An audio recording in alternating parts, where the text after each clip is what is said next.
Hello नमस्कार जय हिंद। मैं कुलदीप कुमार और यूनिक मैथ्स सब्जेक्ट में आपका स्वागत करता हूं। तो चलिए स्टार्ट करते हैं। कल की क्लास में मैंने नंबर ऑफ जीरो आपको पढ़ाया था और नंबर ऑफ जीरो का बेसिक कॉन्सेप्ट क्या था वो मैंने बता दिया था। उसके बाद मैंने कुछ सवाल कराए थे आपको और क्लास बीच में डिस्कनेक्ट होने की वजह से मैं सारे सवाल नहीं करवा पाया था और एक कॉन्सेप्ट बच गया था, वो भी मैं आज इस क्लास में कंप्लीट करवा दूंगा। क्लियर है ये बात? तो चलिए स्टार्ट करते हैं। पहला सवाल मैं लिख दे रहा हूं। नंबर ऑफ जीरो का जो बच्चे पहली बार इस क्लास को देख रहे हैं तो वो क्या करेंगे, इससे पहले वाली क्लास देख लीजिए तो आपको नंबर ऑफ जीरो का बेसिक कॉन्सेप्ट क्या होता है वो आपको अच्छे से समझ आ जाएगा। ठीक है, तो चलिए स्टार्ट करते हैं। पहला सवाल क्या है?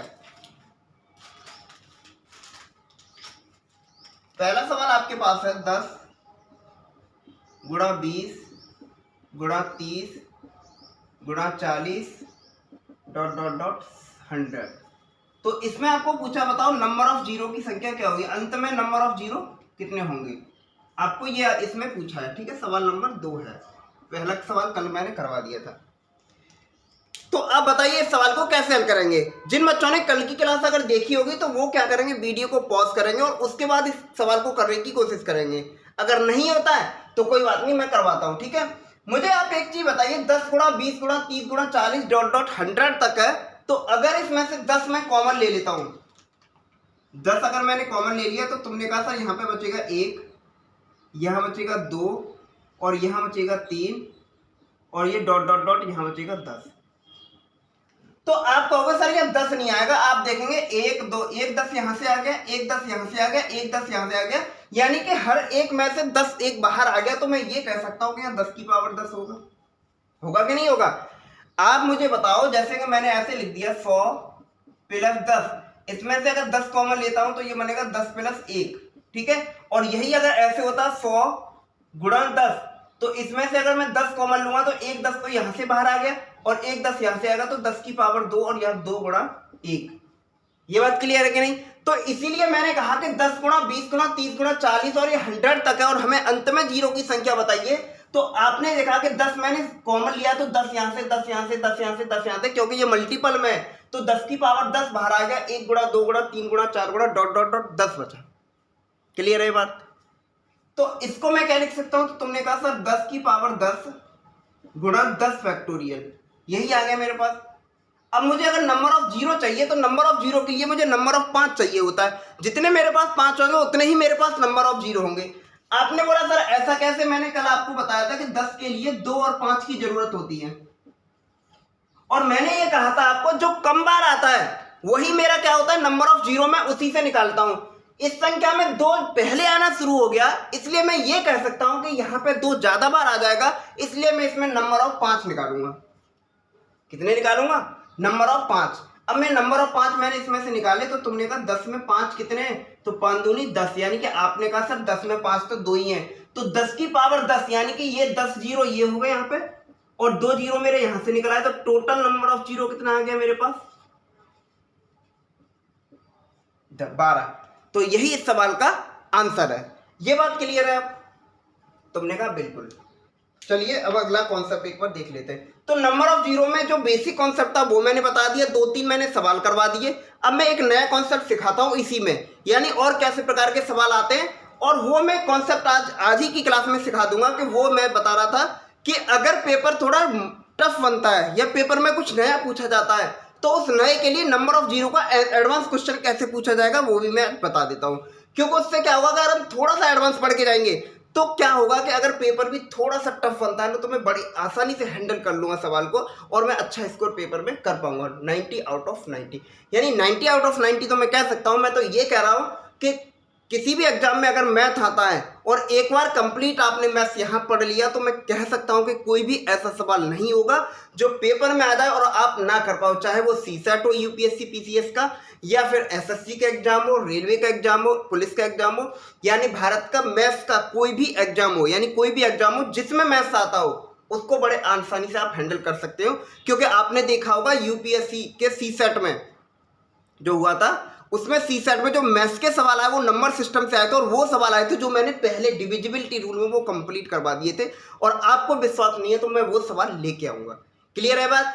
इसके अलावा मैंने तुमसे ये कहा था कि जैसे ही मैं एक कॉन्सेप्चुअल वीडियो और कुछ सवाल मैं करवाता रहूंगा। इसके अलावा एक क्वेश्चन ऑफ द डे की वीडियो आएगी जो 2 या 3 मिनट की हुआ करेगी, जो या तो प्रीवियस ईयर के कुछ ऐसे सवाल है जो अच्छे लेवल के हैं या कुछ एक्सपेक्टेड सवाल है जो पेपर में आ सकते हैं, क्योंकि इस बार क्या है, पेपर का पैटर्न भी चेंज हो सकता है। क्यों?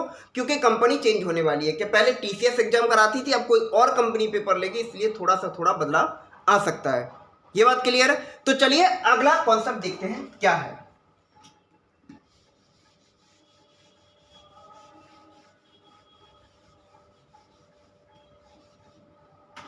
अब मैं आपसे ये कहता हूं कि जैसे मुझे अंत में जीरो की संख्या चाहिए होती है, ठीक है, मैंने आपसे ये कहा, जैसे मैंने एक सवाल दिया, इंपॉर्टेंट कॉन्सेप्ट मैं यहां पे बता रहा हूं आपको, ये आपको पता रहेगा तो आप बड़े आसानी से सवाल को कर सकते हैं। जैसे मैंने ये कहा 10 की पावर 4 प्लस 10 की पावर 3, और यहां पे अगर नंबर ऑफ जीरो की संख्या मुझे निकालनी है, यानी अंत में जीरो की संख्या निकालनी हो मुझे, तो मेरा आंसर क्या होगा? मेरा आंसर क्या होगा? ये कल की क्लास में भी मैंने ये कॉन्सेप्ट सिखा दिया था। मैंने तुमसे ये कहा था अगर 100 है और इसमें अगर मैं 10 ऐड कर देता हूं तो ये कितना बनेगा? 110। तो नंबर ऑफ जीरो मेरे पास कितने आएंगे? 1 आएंगे कि नहीं आएंगे? मैंने तुमसे कहा 1000 है मेरे पास, और इसमें अगर मैं 100 ऐड कर देता हूं तो ये कितना आएगा? 1100। कितना आएगा? 1100 मतलब 1100, यही आएगा। और इसमें अगर नंबर ऑफ जीरो चाहिए अंत में तो कितने हैं? 2। ऐसे ही मैंने कहा अगर 10,000 है मेरे पास और उसमें मुझे 1000 ऐड करना हो तो तुमने ये कहा सर ये कितना आ जाएगा? 11,000। तो यह नंबर ऑफ जीरो कितने आ गए? 3। तो आपने एक चीज नोटिस करी होगी कि जब मेरे पास यहां 10 ऐड कर रहा था तो मेरे नंबर ऑफ जीरो 1 आ रहा था, 100 ऐड कर रहा था तो नंबर ऑफ जीरो 2 आ रहा था, 1000 ऐड कर रहा था तो नंबर ऑफ जीरो 3 आ रहा था। आप मुझे बताइए कि यहां पे छोटी संख्या है, छोटी संख्या में जितने नंबर ऑफ जीरो मेरे पास हैं, तो मैं ये कह सकता हूं कि आंसर मेरा वही आ रहा था। तो जब भी ऐसा सवाल आएगा प्लस में आपको, तो छोटी संख्या होगी उतने ही मेरे पास नंबर ऑफ जीरो होंगे। तो 10 की पावर 4 में अगर 10 की पावर 3 ऐड मैं करता हूं तो यहां पे नंबर ऑफ जीरो की संख्या कितनी होगी? 3 होगी। अब बताओ ये बात क्लियर है कि नहीं? यही एक बेसिक सा कॉन्सेप्ट था। इससे सवाल कैसे बनता है? ये डायरेक्ट आपको ऐसे तो पूछेगा नहीं कि 10 की पावर 4 प्लस 10 की पावर 3 में नंबर ऑफ जीरो कितने होंगे। वो तो आपसे ये पूछेगा, क्या पूछेगा वो मैं एक सवाल लिख देता हूं एग्जांपल के तौर पर। उम्मीद करता हूं ये कॉन्सेप्ट आपको समझ आया होगा, इसलिए मैं बेसिक से सारी चीजें बताता हूं कि कॉन्सेप्ट बनाते कैसे हैं। क्लियर है बात? तो अब एक सवाल मैं लिख दे रहा हूं आपको, factorial 15 plus factorial 25 plus factorial 35। इसमें अगर आपको नंबर ऑफ जीरो चाहिए तो कितने नंबर ऑफ जीरो होंगे, ये आपसे पूछा है। क्लियर है ये बात? ठीक है, यहां पे 30 कर लो। Factorial 15 plus factorial 25 plus factorial 30 में नंबर ऑफ जीरो की संख्या कितनी होगी? तो अभी मैंने जो कॉन्सेप्ट सिखाया आपको, तो उसमें यह सिखाया कि जो नंबर ऑफ जीरो मैं निकालता हूं, जो कम वाली संख्या होती है मेरे उतने ही नंबर ऑफ जीरो होते हैं। क्यों? क्योंकि ऐड करने के बाद ना कम वाली संख्या ही बाद में आती है, और उतने कम वाली संख्या में जीरो होते हैं उतने ही मेरे पास नंबर ऑफ जीरो होते हैं। मुझे आप बताओ, मैं फैक्टोरियल 15 को हल करता हूं, इसमें नंबर ऑफ 5 मुझे देखने पड़ेंगे। नंबर ऑफ 5 में क्यों देखूंगा? ये सबको पता है, तो 5 या 15। यहां अगर मैं देखूं नंबर ऑफ 5 कितने हैं, तो 25 और 5 एकन 5। और यहां अगर मैं देखूंगा तो 30 में नंबर ऑफ 5 कितने हैं? 25, सॉरी 5 छिक्के 30 और 5 एकन 5। तो यहां नंबर ऑफ जीरो कितना है? 3। यहां नंबर ऑफ जीरो कितने आए? 6। और यहां नंबर ऑफ जीरो कितने आए? 7। तो मेरा सही आंसर क्या होगा? तो तुमने कहा था नंबर ऑफ जीरो मेरे निकालूंगा यहाँ पे, तो सही आंसर मेरे पास 3 होगा। क्यों होगा? क्योंकि जब मैं 1000 प्लस 100 और प्लस 10 ऐड करता हूं तो मेरे पास जो कम जीरो होते हैं, यानी कम वाले जीरो वाली संख्या होती है, वही उतने ही मेरे पास नंबर ऑफ जीरो होते हैं। क्यों? क्योंकि जब मैं इसको ऐड करूंगा तो ये 1110 आएगा। कितना आएगा? 1110। तो यहां नंबर ऑफ जीरो कितने आएंगे? 1। ये बात क्लियर हुई कि नहीं हुई? ऐसे ही मैंने तुमसे ये कहा कि factorial 15 plus factorial 25 plus factorial 30 में नंबर ऑफ जीरो कितने होंगे। तो तुमने देखा कि इसमें मैं क्या करूंगा? फैक्टोरियल 15 में नंबर ऑफ जीरो निकाल लूंगा, क्योंकि अंत में उतने ही मेरे पास जीरो होंगे जितने फैक्टोरियल 15 में होंगे। तो सही आंसर मेरे पास कितना आएगा? 30। ये बात क्लियर हुई कि नहीं हुई? जब भी आपको ऐसा सवाल पूछा जाएगा तो आप बड़ी आसानी से निकाल सकते हैं। तो चलिए अगला सवाल देखते हैं। एक सवाल और लिख दे रहा हूं मैं,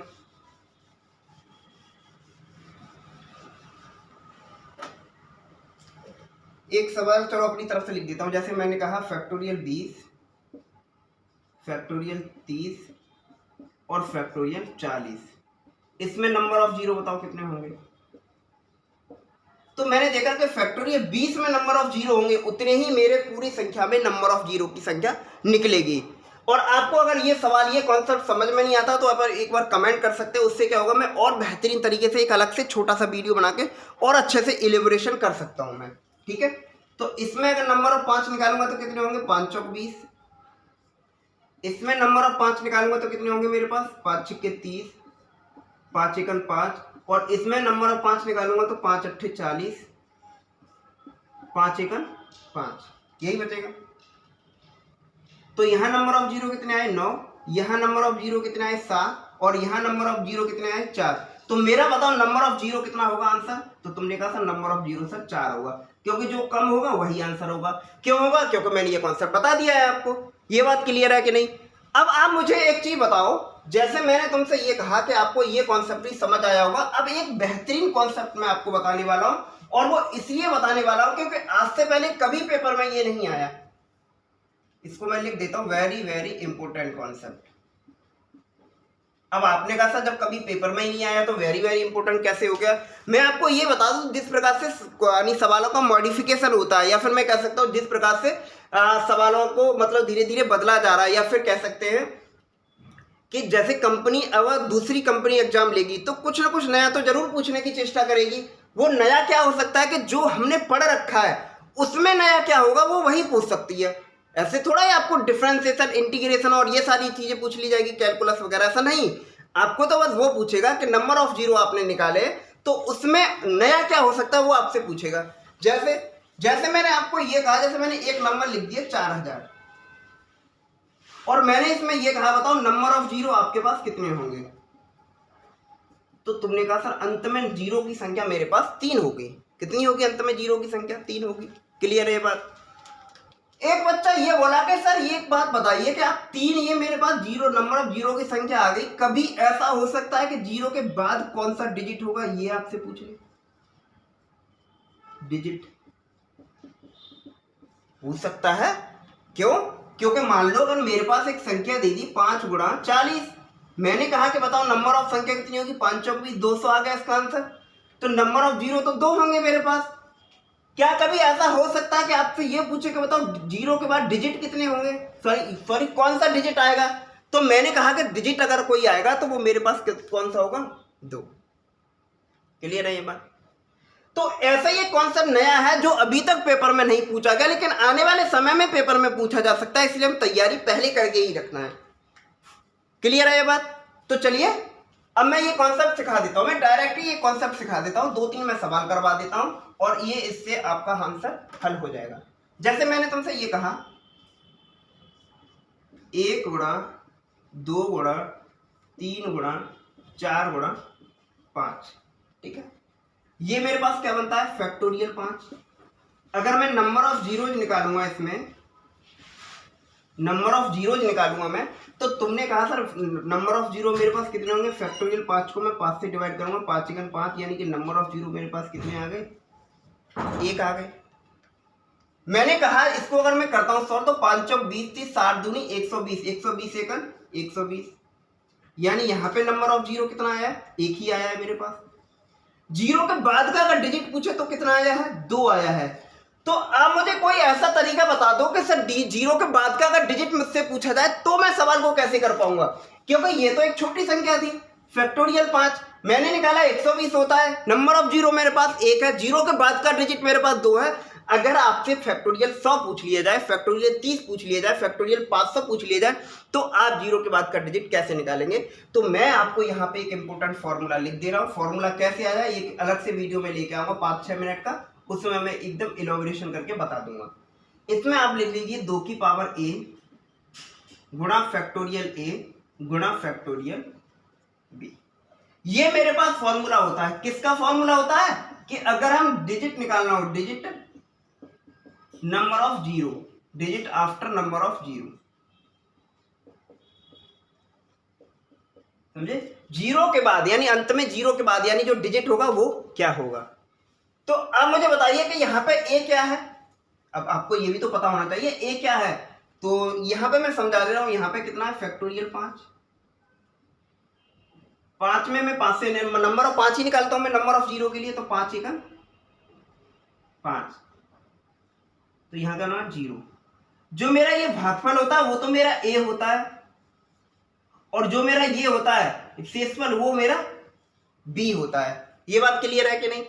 अब मुझे बताओ कि इसमें नंबर ऑफ 0 के बाद डिजिट मैंने निकाला तो 2 आया, क्या इस फॉर्मूले से मैं इसको निकाल सकता हूं? नहीं निकाल सकता। तो मैंने ये कहा कि 2 की पावर a, और a का मान कितना है 1, यानी कि 2 की पावर 1 गुणा 2 की सॉरी यानी फैक्टोरियल 1। फैक्टोरियल 1 का मान कितना होता है, ये फैक्टोरियल 1, और b का मान कितना है 0, फैक्टोरियल 0। अब मुझे बताओ कि फैक्टोरियल यानी 2 की पावर 1 कितना आ गया 2, फैक्टोरियल 1 का मान कितना आ गया 1, फैक्टोरियल 0 का मान कितना आ गया 1, यानी कि आंसर मेरे पास क्या आ गया 2। आया कि नहीं आया? तो ये सवाल कभी आज से पहले ना तो किसी टीचर ने पढ़ाया है और ना ही वो पेपर में कभी आया है।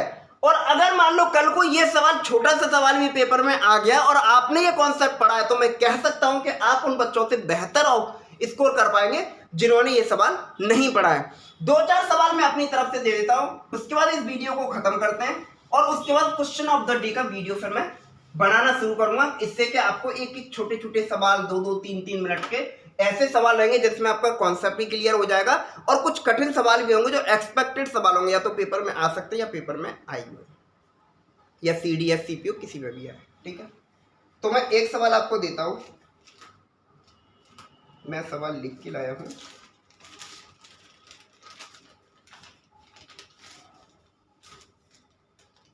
जैसे फैक्टोरियल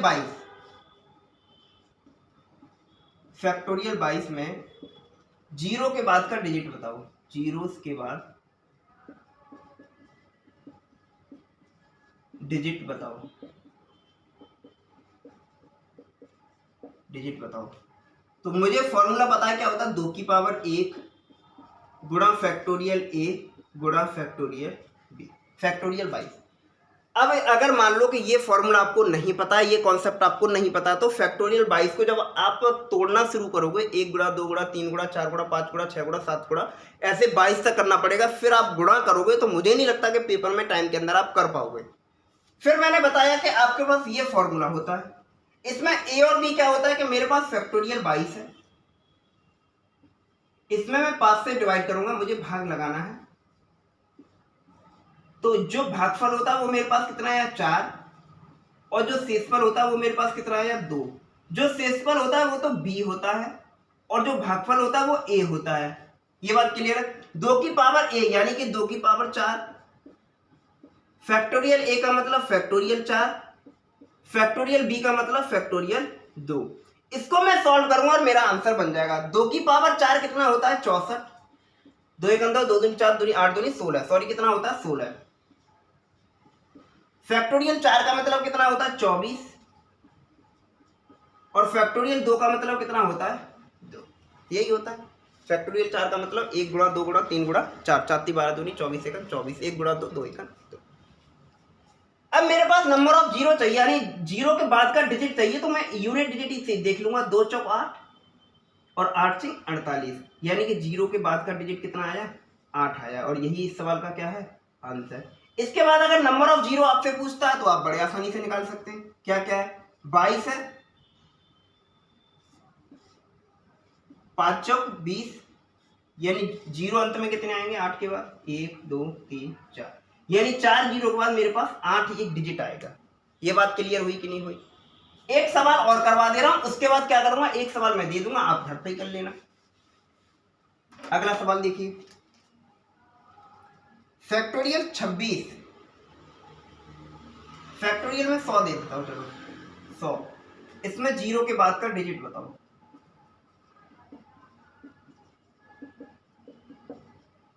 तो आपने कहा सर इसमें मैं क्या करूंगा 5 से डिवाइड करूंगा 100 में, कितनी बार कट गया 20, ये कितना आ गया 0, यही आ गया मेरे 0 आ गया। ठीक है, ये मेरे पास क्या है a, और ये मेरे पास क्या है b। 2 की पावर 20 गुणा फैक्टोरियल a फैक्टोरियल 20 गुणा फैक्टोरियल 0। इसको मैं सॉल्व करूंगा, मेरे पास आंसर आ जाएगा। लेकिन आपको इतना बड़ा सवाल पूछेगा नहीं, क्योंकि उसमें क्या है, उसको सवाल का आंसर भी तो चाहिए, है कि नहीं। आपसे तो छोटी छोटी संख्याओं में सवाल पूछेगा, जैसे आपको ये पूछ लेगा फैक्टोरियल 34 का मान क्या होगा। फैक्टोरियल 34 में 0 के बाद डिजिट बताओ, 0 के बाद डिजिट बताओ, ठीक है। तो इसमें मैं डिवाइड करूंगा 34 में 5 से, 5 छिक्के 30, और यहाँ कितना बच गया 4, ये बच, ठीक है, ये बच गया मेरे पास।